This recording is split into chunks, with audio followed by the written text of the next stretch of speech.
Hi guys, welcome to we are mathematics Adda. तो सबसे पहले मैं आशुतोष कुमार को और सोनम सिन्हा को ऑल द बेस्ट बोलना चाहूँगा। इन दोनों ने जो पार्ट 9 में होमवर्क दिया गया था उसका सही सही आंसर पोस्ट किया है। तो आप भी इसी तरह से अगर आंसर पोस्ट करते हैं तो मैं आपको आने वाले वीडियोस में शामिल करूँगा। तो चलिए सेशन को स्टार्ट करते हैं। और आज हम पढ़ने वाले हैं डिफरेंशिएशन ऑफ इम्प्लिसिट फंक्शन।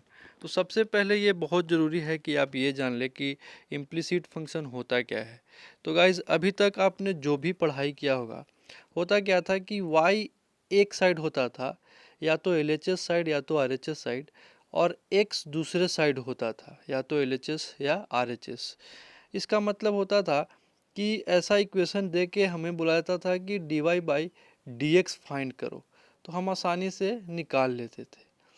और हम बोलते थे कि भाई ये जो है इंडिपेंडेंट वेरिएबल है और इसके वैल्यूज़ पे ये डिपेंड कर रहा है, इसलिए ये डिपेंडेंट वेरिएबल है।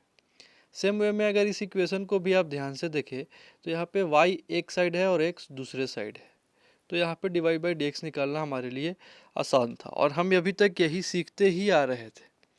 लेकिन गाइज, अगर ऐसा हो कि आपको एक इक्वेशन ऐसा दे दिया जाए जहाँ पे एक्स वाई आपस में मिक्स्ड हो, मतलब कि एक साइड y और x ना हो और दूसरे साइड x और y ना हो, दोनों आपस में मिक्स हो। जब भी आपको ऐसा इक्वेशन दिख जाए जब एक्स वाई आपस में मिक्स्ड हो, तो ऐसे इक्वेशन को हम बोलते हैं इम्प्लिसिट फंक्शन। Implicit function.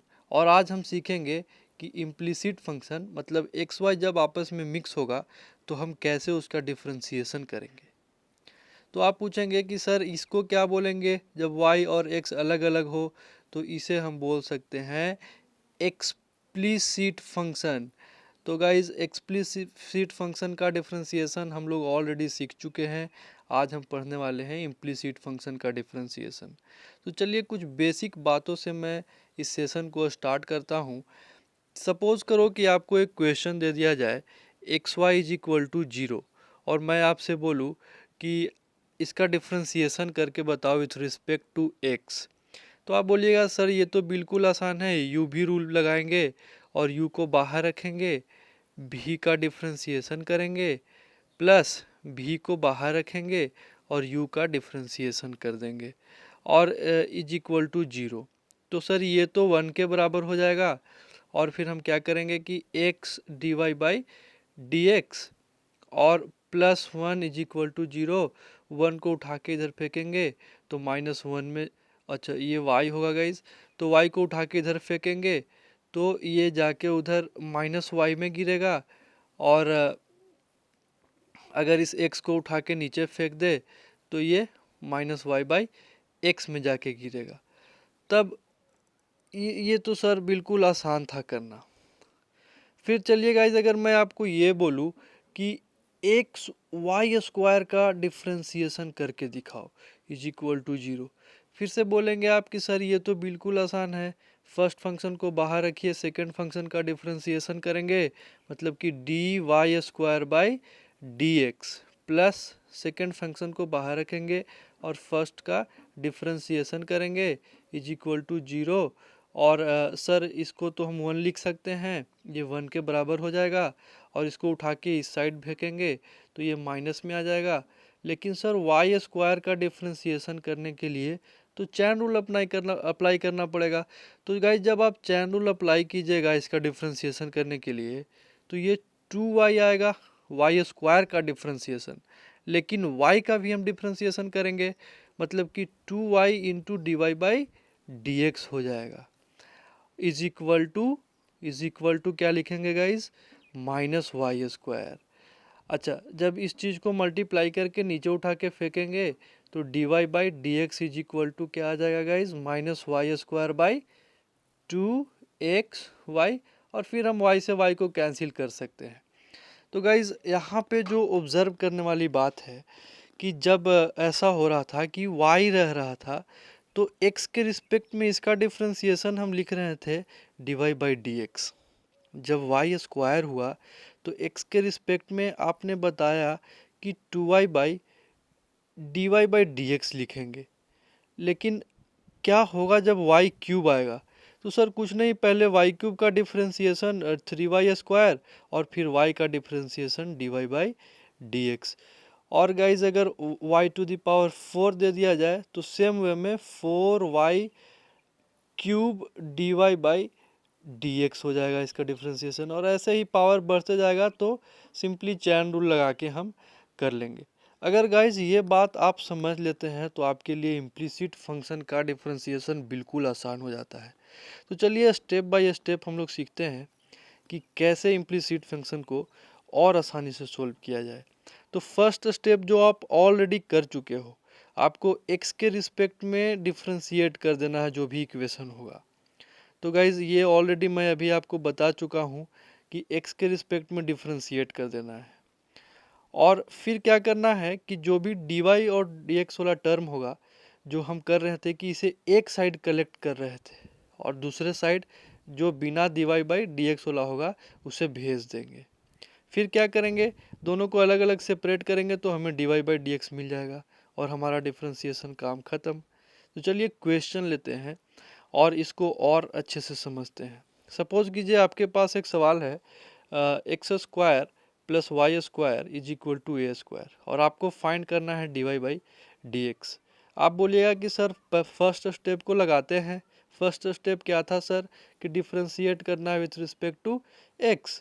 तो x के रिस्पेक्ट में सर अगर x² को करेंगे तो ये 2x आएगा और y² का तो सर आपने अभी बताया था कि 2y dy/dx। और चूंकि a कांस्टेंट है तो a का डिफ्रेंसिएशन कांस्टेंट का हमेशा 0 होता है। अब बचा क्या सर, जो बिना dy/dx वाला उसको उठा के इधर फेंकेंगे तो इधर प्लस में था तो इधर माइनस में आके गिरेगा। और फिर ये ऊपर है और ऊपर वाले को जब भी फेंकते हैं तो ऊपर तो जाएगा नहीं गाइस, ऊपर वाला हमेशा कहाँ आएगा, नीचे आएगा। और 2 से 2 कटेगा और -x/y मिल जाएगा। सर ये तो बिल्कुल आसान था। तो चलिए गाइस एक और क्वेश्चन देखते हैं। सपोज करो आपको दे दिया जाए x² by a² plus y² by b² = 1। Guys अभी आपको वीडियो को पॉज करना है, पॉज करके खुद से ट्राई करना है और फिर हम देखेंगे सॉल्यूशन को। तो अगर ऐसा क्वेश्चन दे दिया जाए तो आपको क्या करना है, पहला स्टेप अपना डिफ्रेंशिएट कर देना है विथ रिस्पेक्ट टू x। और हमें ये बात पता है कि आपको भी पता है कि ये कांस्टेंट है तो कांस्टेंट को उठा के हम बाहर फेंक देते हैं। सेम वे में ये भी कांस्टेंट था, उठा के बाहर फेंक दिए। और गाइज ये भी कांस्टेंट है तो इसका डिफ्रेंशिएशन ओबियसली क्या होगा, 0 हो जाएगा। ये 0 हो गया। और x² का डिफ्रेंशिएशन 2x और y² का डिफ्रेंशिएशन सर आपने अभी बताया था 2y dy/dx। अब बचा क्या, जो dy/dx वाला टर्म है एक साइड लिखिए और जो बाकी टर्म है उसको दूसरे साइड फेंकिए। और dy/dx को हम क्या करेंगे, अलग रख लेंगे और इसे रीअरेंज कर देंगे। तो रीअरेंज करने पे गाइज ये कुछ ऐसा आ जाएगा और अपना काम बन गया। तो चलिए नेक्स्ट क्वेश्चन को देखते हैं जो कि थोड़ा बड़ा है लेकिन ये कॉन्सेप्ट को बिल्कुल क्लियर कर देगा। सपोज करो गाइज ये क्वेश्चन आपको दे दिया और बोल दिया गया कि फाइंड करो dy/dx। आप क्या करोगे, पहला step differentiate with respect to x। तो हम क्या करेंगे गाइज, सबसे पहले सारे फंक्शन को x के रिस्पेक्ट में डिफ्रेंशिएट कर देंगे और फिर क्या करेंगे, जो भी कांस्टेंट है उसे उठा के बाहर फेंकेंगे। और कांस्टेंट को उठा के बाहर फेंकने के बाद अपना काम बचा क्या, अपना काम बचा डिफ्रेंशिएट करने का। तो x² का 2x, xy का अभी हम लोगों ने बात किया था क्या, x dy/dx plus y dx/dx। और y² का तो सर आपने बता रखा है, dx/dx तो सर 1 हो जाएगा, कुछ है ही नहीं।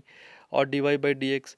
अब नेक्स्ट जो काम है गाइज, ब्रैकेट से बाहर निकालेंगे और dy/dx वाले टर्म को कॉमन ले लेंगे और जो बिना dy/dx वाला टर्म है उसे एक साथ लिख लेंगे। और फिर क्या करेंगे, बिना dy/dx वाले को उठा के हम इधर फेंक देंगे और इधर प्लस में है तो इधर आके गिरेगा माइनस में।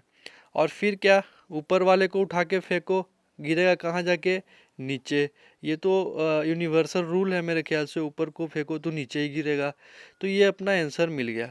तो ऐसे क्वेश्चन को हम बिल्कुल आसानी से सोल्व कर ले जाते हैं। गाइज नेक्स्ट क्वेश्चन जो है ये मैं आपके लिए होमवर्क छोड़ रहा हूँ और ये खुद से आपको ट्राई करना है और कमेंट सेक्शन में ज़रूर कमेंट करना है। ताकि मैं अगले वीडियो में आपको भी शामिल कर सकूं।